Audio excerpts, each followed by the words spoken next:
Du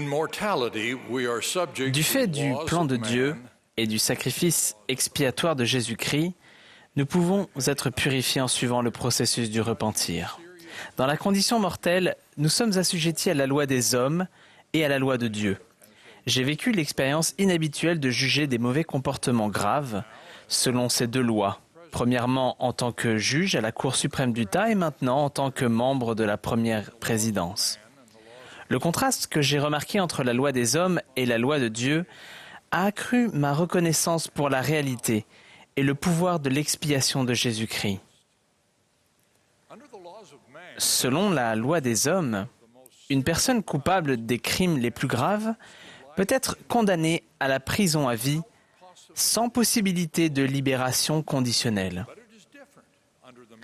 Mais c'est différent selon le plan miséricordieux d'un Père céleste aimant.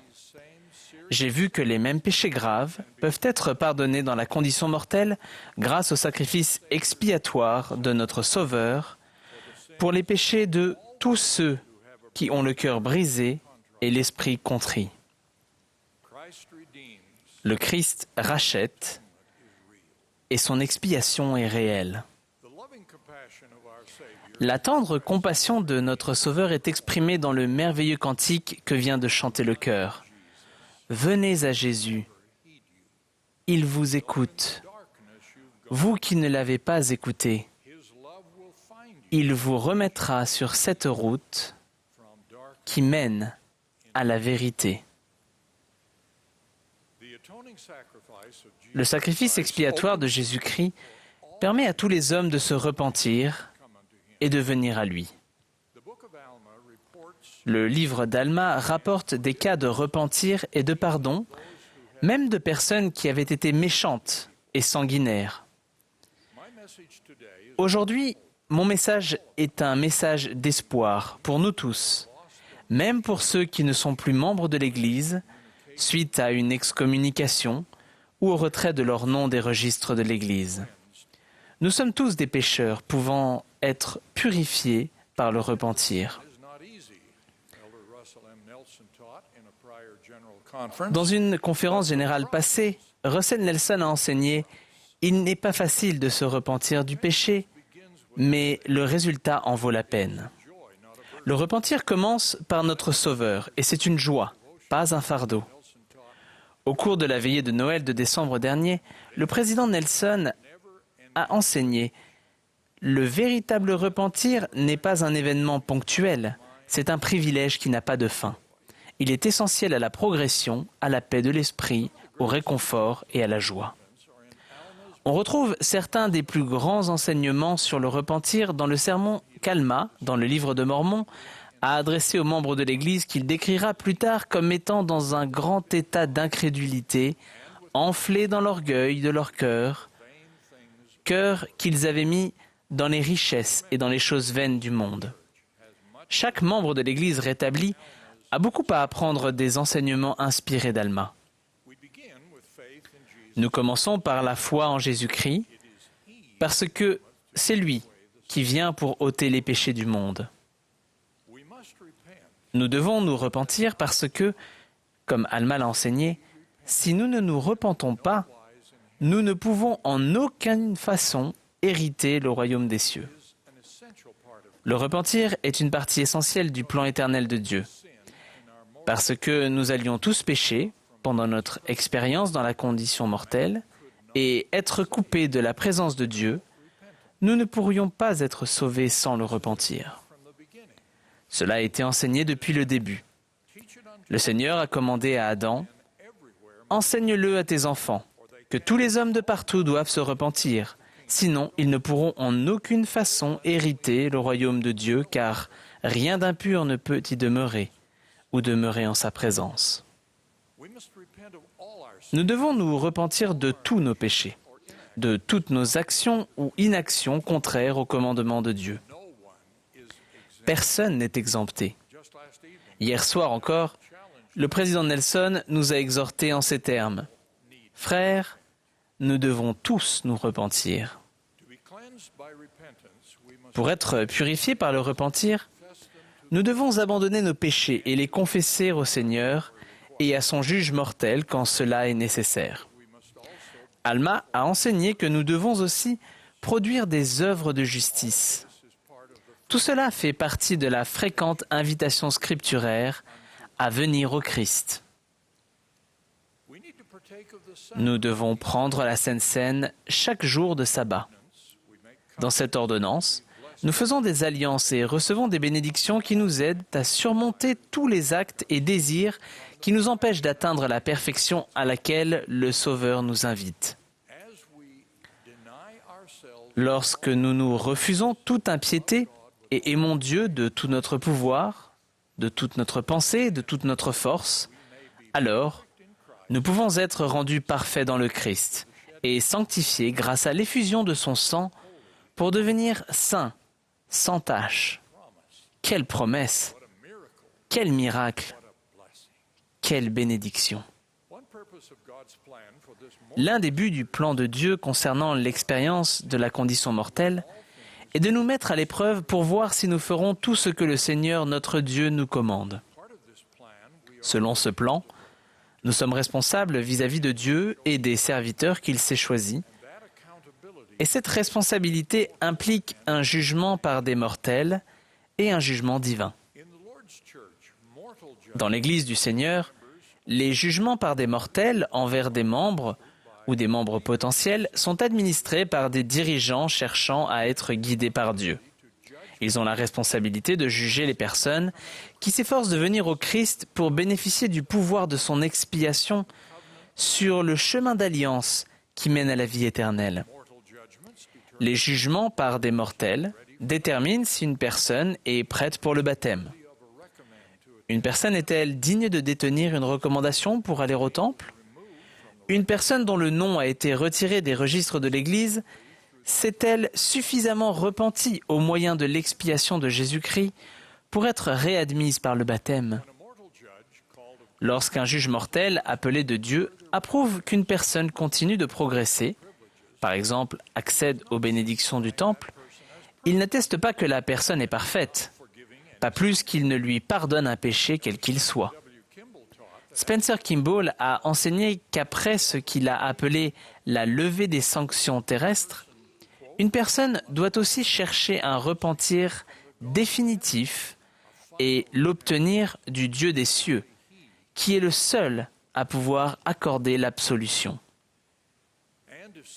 Si des actes et des désirs pécheurs ne font pas l'objet d'un repentir avant le jugement dernier, une personne non repentante restera impure. En dernier ressort, la responsabilité, y compris la pureté finale qu'apporte le repentir, est une affaire entre chacun de nous et Dieu. Le jugement dont il est le plus question dans les Écritures est le jugement dernier qui aura lieu après la résurrection. De nombreuses Écritures affirment que nous comparaîtrons tous devant le tribunal du Christ pour être jugés selon les actes qui ont été accomplis dans le corps mortel.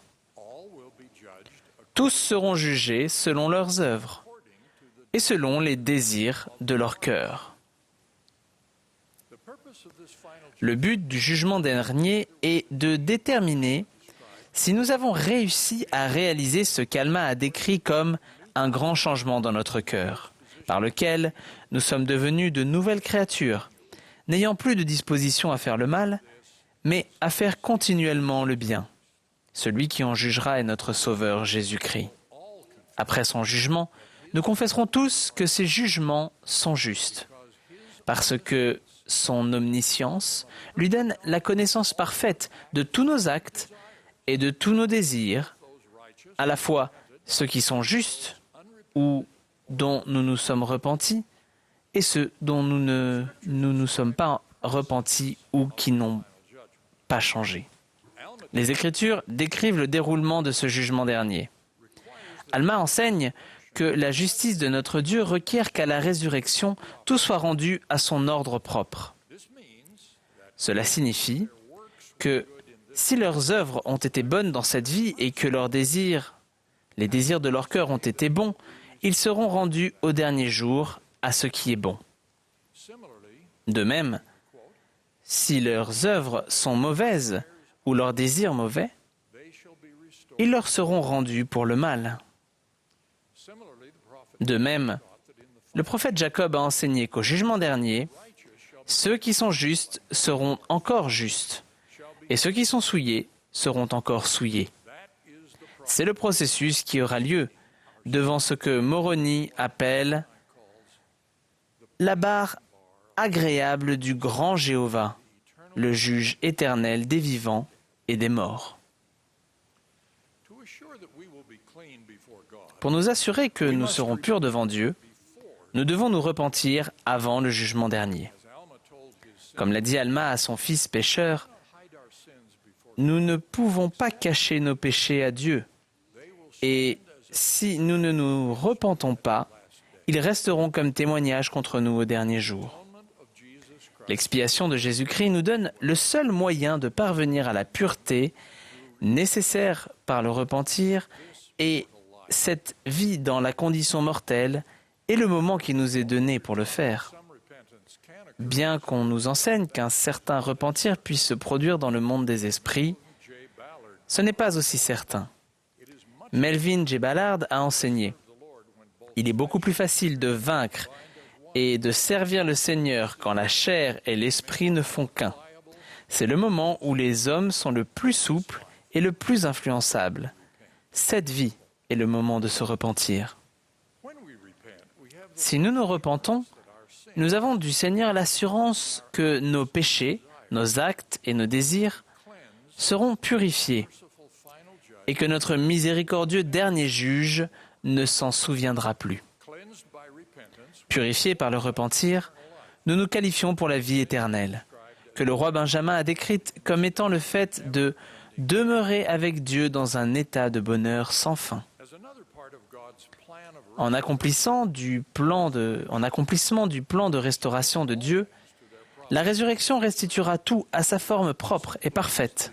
Ainsi, nos déficiences et malformations physiques acquises dans la condition mortelle, à la naissance ou suite à un traumatisme ou à une maladie, n'existeront plus. Cette restauration nous purifie-t-elle de tous nos désirs ou toutes nos dépendances impies ou dont nous ne nous sommes pas débarrassés? Elle ne le peut pas. Nous savons par la révélation moderne que nous serons jugés selon nos désirs aussi bien que selon nos actes et que même nos pensées nous condamneront. Amulek a enseigné que nous ne devons pas différer le jour de notre repentir jusqu'à la mort, parce que le même esprit qui a possédé notre corps pendant cette vie, l'esprit du Seigneur ou celui du diable, aura le pouvoir de posséder notre corps dans le monde éternel. Notre Sauveur a le pouvoir de nous purifier du mal et est tout disposé à le faire. C'est maintenant que nous devons lui demander son aide pour nous repentir de nos pensées et de nos désirs mauvais ou inconvenants, pour être purs et prêts à paraître devant Dieu au jugement dernier.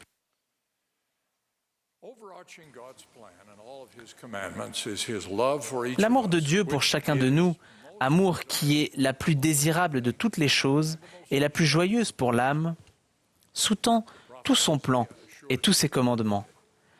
Le prophète Ésaïe a assuré même aux méchants que s'il retourne à l'Éternel, il aura pitié de lui, car il ne se lasse pas de pardonner. Alma a enseigné: voici, il envoie une invitation à tous les hommes, car les bras de la miséricorde sont étendus vers eux. Le Sauveur ressuscité a dit aux Néphites: voici le bras de ma miséricorde est étendu vers vous, et celui qui viendra, je le recevrai.